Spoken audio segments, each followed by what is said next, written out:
तुम्ही बघू शकता आपलं फरसाण्याचं कालवण खाण्यासाठी तयार झालेलं आहे।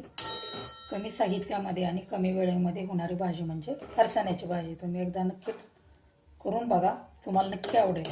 आवडली तर मला कमेंट करून नक्की सांगा। याच्यावर आपण कोथिंबीर डेकोरेशनसाठी घालूया आणि नक्की सांगा भाजी कशी वाटली तुम्हाला। नमस्कार, बोदावली किचनमध्ये तुमचं सर्वांचं स्वागत। मी पुष्पा।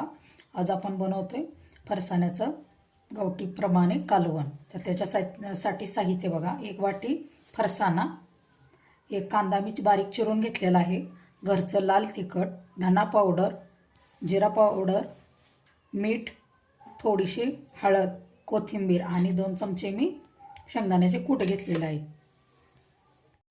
कढई गरम झालेली आहे, तर कढईमध्ये आपण तेल टाकून घेऊया।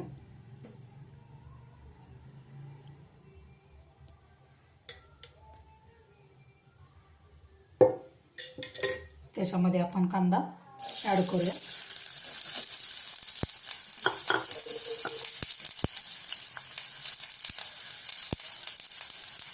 कांदा चांगला मऊ होईपर्यंत आपण ह्याच्यामध्ये तेलामध्ये चांगला भाजून घ्यायचा।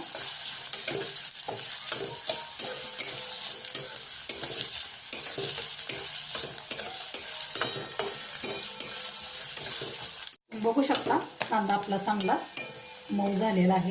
तर त्याच्यामध्ये मी मसाले ॲड करते।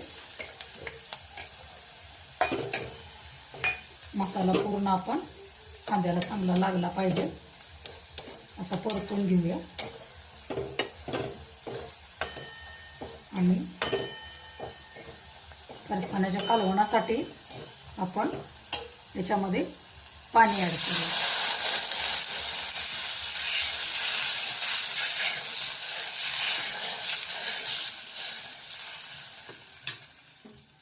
थोडीशी कोथिंबीर टाकूया।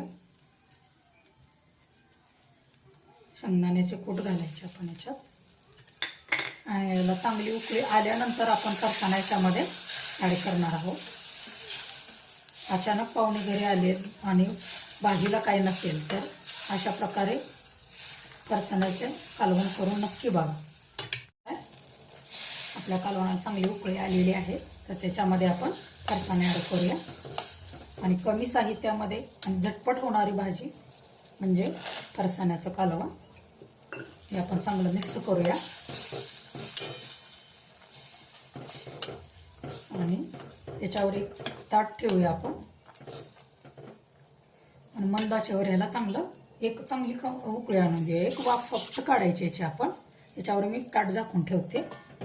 बघू शकता आपलं फरसाण्याचे कालवण तयार झालेलं आहे।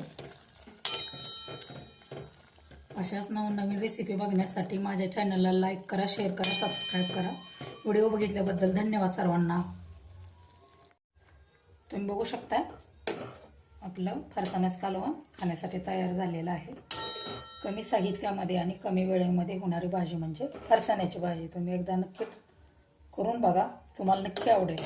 आवडली तर मला कमेंट करून नक्की सांगा।